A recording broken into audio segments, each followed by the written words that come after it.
Guys, good morning, good morning. Oras na naman ng pakain ng mga alaga natin. Ito, pakain na naman tayo. Gutom na sila. See you guys.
Ito ang mga alaga ko.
Yun, halo-halo na sila.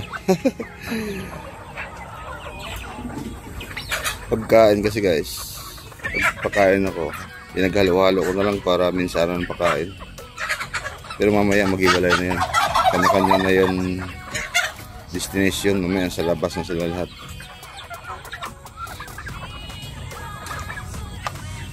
Pagkatapos na kumain, saka minom ng tubig.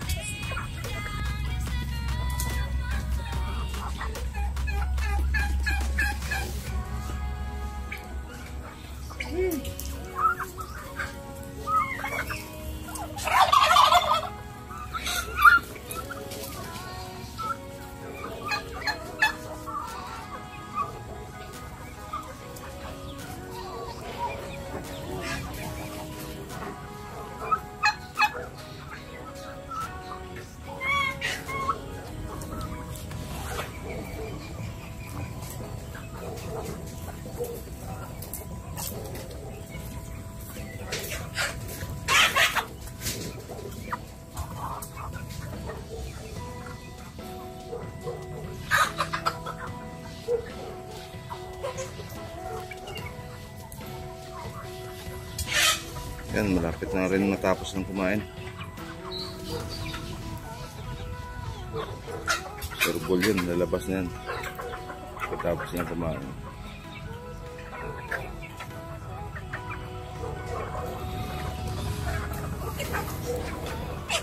Lahat na nasa labas guys, mga ano yan, medyo malalaki na.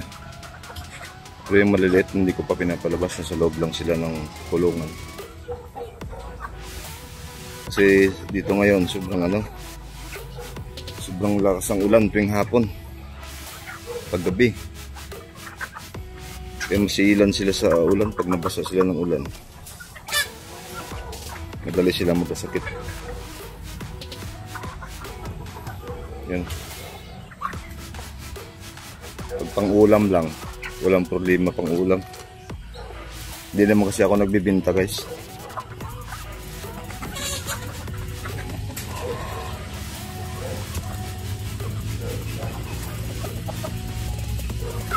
Pang-alagaan lang ito. Kapag may mga okasyon, yun. Panghanda sa okasyon. Yan iba mga busog na. So gala-gala na.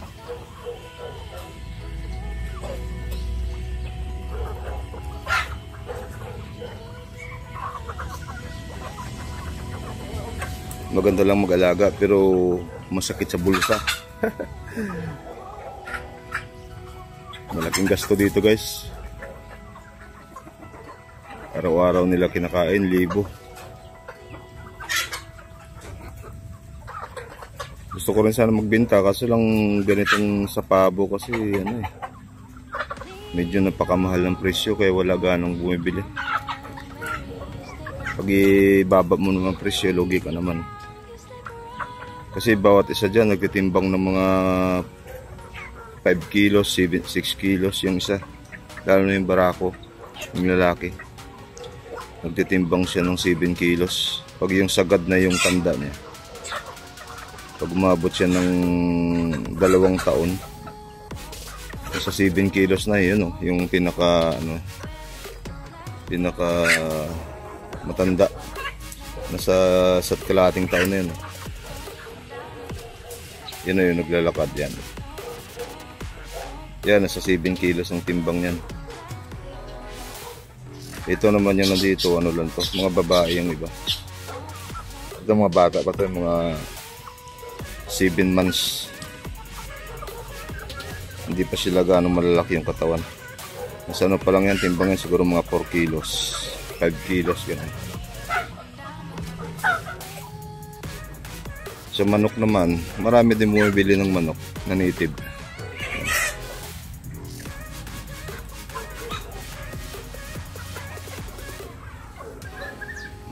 Kaso lang ang mura ng ano, ang mura ng bili nila. Yung ganyang kalalaki, binibili lang nila ng 400, 350 ganun.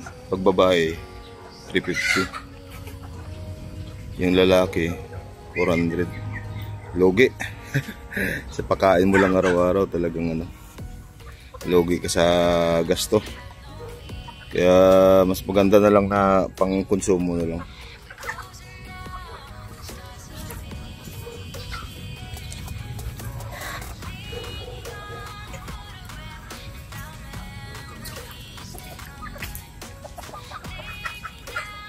Hindi doon naman sa kabila yung mga ano, pato. Yan. So konti lang yung pato. Dati maraming pato dito eh. Yung pato naman, mabilis siya may binta. Marami siyang buyer. Kaya hindi ako na ano, hindi ako na-stockan ng alagang pato kasi marami siyang buyer. Okay yung presyo niya eh. Medyo magandang presyo ng pato. Kaya lagi silang nauubusan kasi daming bumibili. Mura lang kasi yung pato eh. Ayan.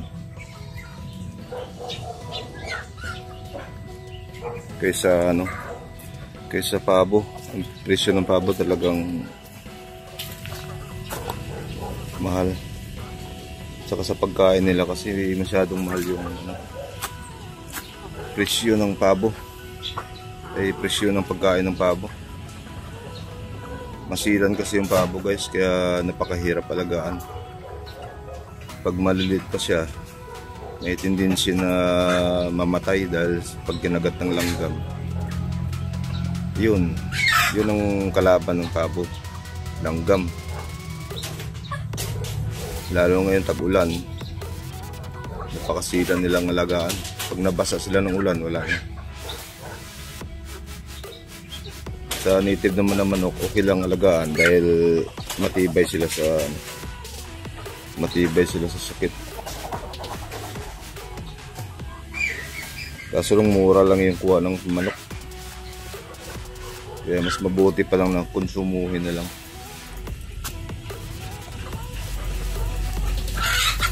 Ang gawin. Okay guys, patapos namin sila kumakain. Mamaya lalabas na yun ngayon. Hanggang dito muna yung video ko. Mag-almusal na rin ako, mag-alas 7:30 na eh. Sige po, salamat sa panonood at walang sawang support. Salamat. Bye-bye.